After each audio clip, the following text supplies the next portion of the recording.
All right, listeners, grab your notebooks, sharpen your pencils, and maybe brew a double shot of espresso. Definitely. Today isn't just a casual stroll through the fields. We are in full-on cram session mode. Uh-huh. If you are prepping for a competitive exam in agronomy or soil science, maybe the ICAR, JRF, or NET, this deep dive is custom built for you. That's right. We're treating this session as a high-yield revision tool. We're going to be precise, we're going to be technical, and we're going to cover one of the absolute favorite topics of exam setters everywhere. We are talking about tillage, and before you roll your eyes and think, oh, it's just plowing, how hard can it be? Let me stop you. It's so much more than that. This is the topic where physics, biology, and engineering all collide. It's where you get tricked on definitions, and it's where the history of agriculture actually pivots. It is fundamental. Tillage is the mechanical manipulation of soil. Oh. It sounds simple, but the implications for root growth, water retention, and thermal properties are massive. And our source material today is the heavy hitter, Chapter 8, simply titled Tillage by P.R. Godry, S.P. Majumdar, and Pradeep K. Sharma. A real cornerstone text. Absolutely. So our mission today is to deconstruct this chapter. We're going to pull out the facts you need to memorize, the definitions that will trip you up if you're not careful. And the cause and effect relationships that explain why we do what we do. And we're going to trace this fascinating shift in agricultural philosophy from the era where the motto was, the more you plow, the better, To the modern understanding, which is almost the exact opposite. Don't. Don't touch the soil unless you have to. It's a complete 180, and it all hinges on a single book published in 1943, but we'll get to that drama in a minute. Let's start with the basics. Section 1, Foundations. Let's do it. Okay, first things first. If you are sitting in an exam hall and you see a question asking for the difference between tillage and tilth, do not mix them up. Classic trick question. It sounds so obvious, but define the distinction for us. Right. In casual conversation, people swap them, but scientifically, they are very distinct. Tillage is the process. It's the action. The verb. Exactly, the verb. It is the mechanical manipulation of the soil aimed at improving conditions for crop production. This includes, digging, stirring, overturning, loosening. It is the action of applying force to the earth. Okay, so tillage is the verb. And tilth. Tilth is the result. Tilth is the physical condition of the soil after tillage has been performed. The noun. The noun. Yeah. It describes the soil's fitness as a seedbed. When we talk about tilth, we are talking about a dynamic composite of properties: texture, structure, consistency, permeability. It's the state of the system. So tillage is the tool, tilth is the product. You can do the work, the tillage, and still end up with a bad result. A very bad result. You can end up with bad tilth if you do it at the wrong time. Like plowing when it's too wet. Exactly. If you plow wet clay, you are performing tillage, but Right. you are creating massive clods, which is terrible tilth. And the text makes a point that good tilth is actually kind of hard to pin down, right? It is, because it's relative. A good tilth usually implies a soil that is soft, friable, and porous. But what is good tilth for wheat might be different from what's good for, say, rice. There's a great quote in the text from the 17th century, isn't there? Yes, from Thomas Tusser. Good tilth brings seeds, ill tiltures weeds. Ill tiltures weeds. I love that. It just highlights that even hundreds of years ago, before we really understood soil physics, farmers knew that the physical condition of the soil, the tilth, was the key. It was the determining factor between a crop and a field of weeds. It's amazing. Okay, let's march through the timeline. For revision purposes, you need to know the key figures. Who is the father of tillage? That would be Jethro Tull. We're going back to the early 18th century, around 1731. And he had a very specific, and as it turns out, incorrect theory about why we should plow, right? This is one of those facts that usually shows up in the history section of exams. He did. Jethro Tull believed in something called the particulate theory. He thought that minute soil particles were actually the food for plants. So plants literally ate dirt. That was his theory. He thought that roots had tiny little mouths. He called them lacteal mouths. And by pulverizing the soil into dust, he was increasing the surface area for the roots to eat these particles. Incredible. So he was completely wrong about the biology. Completely. We now know plants absorb ions from the soil solution. They don't eat dirt particles. But his invention, the horse hoe, and his advocacy for intensive tillage, it revolutionized farming. So he proved that tillage worked to increase yields even if his reason why was totally off. Exactly. It really shows how you can get the right result with the wrong hypothesis. Okay, fast forward about a century, 1837, another big name. John Deere. Yeah. And this is the era of the cast steel plow, specifically the moldboard plow. Why was this invention so important at that specific time? What problem was he solving? Well, settlers were moving into the American Midwest, the prairies. Yeah. And the soil, there was this sticky, sod-bound prairie soil. Right. The old cast iron plows they used on the East Coast would just get caked with mud. The sticky soil wouldn't slide off the blade. It created way too much friction. So you'd have to stop and clean it off all the time. Constantly. John Deere's polished steel moldboard allowed the soil to scour. Scour. Scouring means the soil slides off the metal cleanly. It self-cleans. This unlocked the ability to farm the vast American prairies because you could finally turn that heavy, sticky soil over efficiently. So Deere made it possible to turn the soil over on a massive scale, but then we hit the turning point, 1943. It's a big one. This is the aha moment in the text where everything changes. Edward H. Faulkner. He publishes a book called Plowman's Folly. Great title. Very provocative. It was incredibly controversial. Yeah. Faulkner looked at the moldboard plow, the symbol of modern agriculture, and said, "This is wrong." He argued there was no scientific justification for burying residue and inverting the soil. Wow. He claimed it was destroying soil structure and fertility. So he was basically the first major voice for no-till before the technology even existed to properly support it. Precisely. He jump-started the conversation. But the real practical shift, that couldn't happen until the 1950s. Why the 50s? What was the missing piece of the puzzle? Chemistry. Mm. Specifically, the introduction of herbicides like paraquat and diquat. Ah, of course. See, before herbicides, if you didn't plow, you got weeds. Simple as that. Tillage was the primary method of weed control. So once you could kill weeds chemically.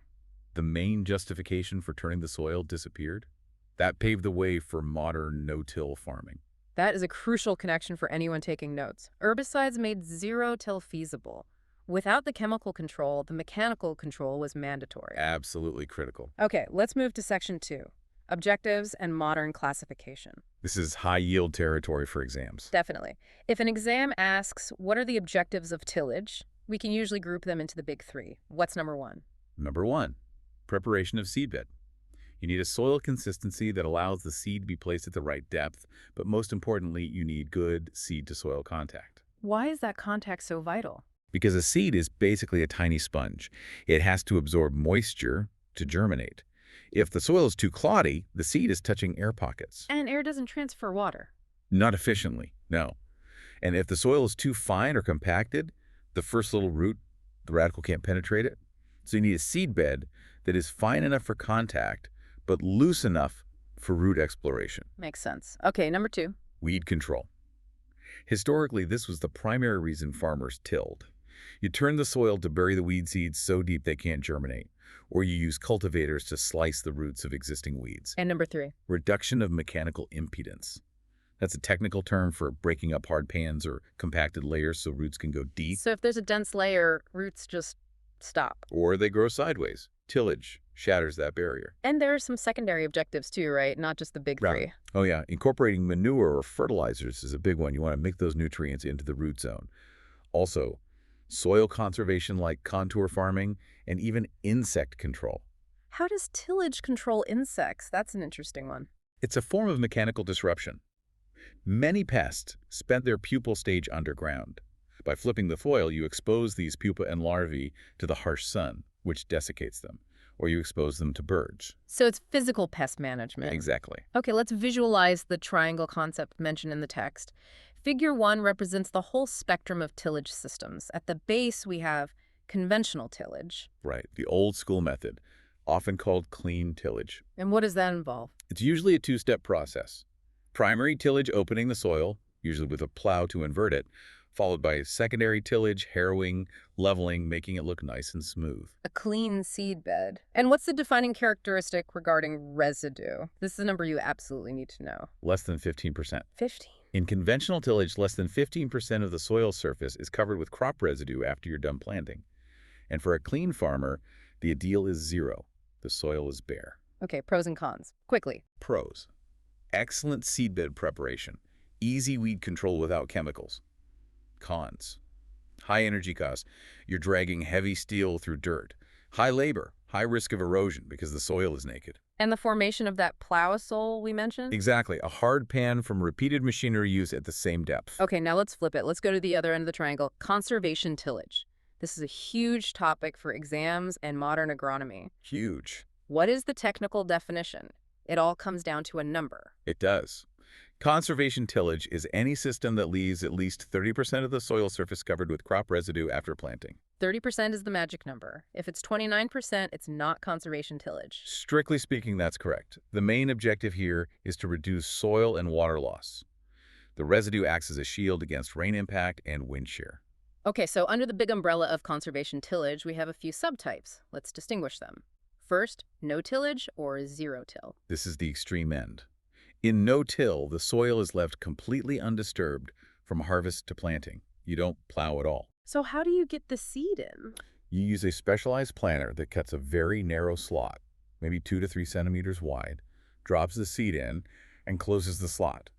Weeds are controlled entirely by herbicides. Got it. Then there's mulch tillage. Mulch tillage, or sometimes called stubble mulch, this involves tilling the soil, but in a way that retains plant residue on the surface. So you're not using a moldboard plow that flips everything over. Right, you use things like chisel plows or undercutters. These blades run under the surface to cut weed roots without burying all the residue. You're loosening the soil but keeping that protective blanket on top. And finally, ridge tillage. This is a really interesting system where crops are planted on permanent ridges. During the planting operation, the planter just scrapes off the very top of the ridge, plants the seed in that clean strip, and leaves all the residue in the furrows between the ridges. Why would you use ridge tillage? What's the specific advantage there? It's largely thermal and hydrological. So think about it. It's great for cold, wet soils. The ridge sits up higher, so it drains out faster, and it warms up faster in the spring than a flat field. So you get some of the warming benefits of tilled soil, but the conservation benefits of residue in the furrows. Exactly. It's a hybrid approach. That brings us perfectly to Section 3, comparative analysis. This is where the real deep dive happens. We need to compare how these systems affect soil properties. This is where the why and how questions on exams come from. Let's start with physical properties. Bulk density. This one's a little counterintuitive. It is. In conventional tillage, you loosen the soil, so initially bulk density drops. The soil is fluffy. But that doesn't last, does it? No. Because you've destroyed the natural structure and the aggregates, it settles rapidly after the first rain. The bulk density actually increases again, sometimes higher than before. Okay, and in no-till? In no-till, the bulk density is generally higher at the surface initially because you aren't fluffing it up. However, and this is the key point for any exam over time, no-till develops what we call biopores. Biopores, explain that concept. These are continuous channels created by things like decayed roots from previous crops and earthworm activity. So even if the overall soil density is higher, the connectivity of the pores is way better. So it's like having highways through the soil. Exactly. Water and air can move through these continuous channels. Unlike in tilled soil where you've broken up all those highways, it's about the quality of the pores, not just the quantity. Okay, next physical property, soil temperature. This is crucial for germination. Absolutely. The general rule is tilled soil, bare soil warms up faster in the morning and in the spring. And why is that? I feel like there are two physics concepts at play here. There are. First, albedo. Bare soil is darker than straw-covered soil, so it absorbs more solar radiation. Simple enough. More heat in. And the second is thermal conductivity. A loose, tilled layer has a lot of air in it. Air is a very poor conductor of heat. It's an insulator. Wait, if it's a poor conductor, shouldn't it stay cold? I'm getting confused. It's a common point of confusion. Think of it this way. The loose surface layer acts like a blanket. It traps the heat right at the surface where the seed is. It prevents that heat from conducting deep into the subsoil, so the surface gets very hot during the day. Ah, I see. So the heat is concentrated right at the top instead of being distributed. You've got it. Conversely, in mulch or no-till systems, the residue reflects the sun, that's high albedo, and it also acts as an insulator against warming. Soil stays cooler. So what's the practical implication for a farmer in, say, a colder climate? It's a disadvantage. In temperate regions, no-till can actually delay germination because the soil takes too long to warm up in the spring. But in the tropics? That cooling effect is a huge benefit. It protects the soil from getting too hot. Got it. What about soil moisture? This one is more straightforward. Mulch and no-till conserve water much better. Why is that? 2 reasons. First, They reduce evaporation because there is a physical barrier between the soil water and the dry air. Second, the residue slows down runoff from rain, allowing more time for the water to infiltrate into the soil. And conventional tillage is the opposite. It's a water waster in dry areas. It exposes moist soil to the sun and wind, causing rapid drying. Now, this can be useful if your soil is too wet and you need to dry it up to plant, but in dry lands, it's a major liability. Let's switch gears to chemical and biological properties. Organic matter, or OM, how does plowing affect where the carbon is in the soil? Conventional tillage is like a blender. It homogenizes the organic matter throughout the plow layer, say, the top 15 to 20 centimeters. It just mixes it all up evenly. Okay, a blender. And no-till. No-till leads to stratification, so more like a layered cake. You get a high accumulation of organic matter in the top 0 to 5 centimeters because that's where all the residue is left to decay. And it stays there. It stays there. Below that top layer, the organic matter level drops off quite a bit. What about the rate of decomposition? Well, plowing introduces a lot of oxygen into the soil. It's like fanning a fire. It stimulates the microbes to burn through that organic matter very rapidly. Which releases nutrients. It does. It causes mineralization, which is good for the current crop. But you're burning off your long-term carbon storage. No-till, because it's less aerated, has slower decomposition, which is much better for carbon sequestration. That brings us to nutrient availability. If no-till decomposes slower, does that mean the plants might starve for a bit? It can be a problem, especially early on. In no-till, because you have all that carbon-rich residue on the surface, the bacteria population explodes to decompose it. Okay.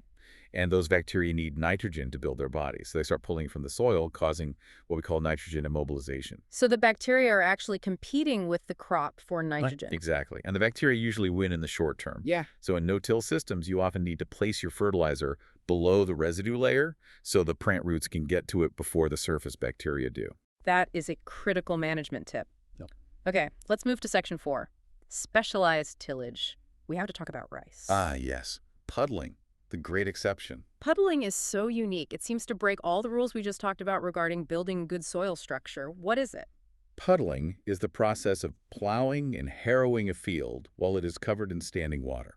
It's very specific to lowland rice cultivation. And the objective is literally to destroy the soil structure. Yes, that's the goal. You want to break down the soil aggregates into a soft mud. The main goal is to create an impervious layer, a seal at the bottom of the plow layer to reduce water percolation. Because rice grows in standing water, so you don't want all that water just draining away. Correct. Puddling can reduce water percolation losses by 14 to 16%. It also kills weeds by burying them in the anaerobic mud where they can't breathe. But here comes the conflict. The text talks about the rice wheat conflict. This is a massive issue in places like the Indo-Gangetic Plains in South Asia. It is the great agronomic dilemma of that region. Puddling creates a very high bulk density layer, a hard pan just below the plow depth. This is great for holding water for rice. But terrible for the wheat that follow. Terrible. Wheat needs well-drained soil and deep roots. So you harvest the rice, and you're basically left with a concrete floor in the soil a few inches down. Wow. When you plant wheat after puddled rice, the wheat roots hit that hard pan, and they just can't penetrate. They grow sideways or they stop completely. This severely restricts the wheat's access to nutrients and water deeper in the profile. So what's the solution that agronomists are working on? Well, we are seeing a big shift toward things like dry-seeded rice or unpuddled transplanting, basically trying to find ways to grow rice without completely destroying the soil structure so that the following wheat crop doesn't suffer. It's a very delicate balance. Let's transition to section 5, negative effects and management indices. We've mentioned the plow sole or hard pan a few times. Let's formally define it for anyone studying. A plow sole is a compacted layer of soil found just below the depth of normal tillage. And how is it formed? It's a combination of two things: the downward pressure from the weight of the tractor tires and the smearing action of the plowshare itself as it cuts through the soil. So if you plow at the same depth, say 20 centimeters year after year. You're compressing and smearing the soil particles together right at that 20-centimeter mark, creating a dense layer. And the classic sign of this is the L-shaped root, right? Yes. You dig up a plant, and the taproot goes straight down 20 centimeters, hits the pan, and makes a sharp 90-degree turn to grow sideways. That's a dead giveaway.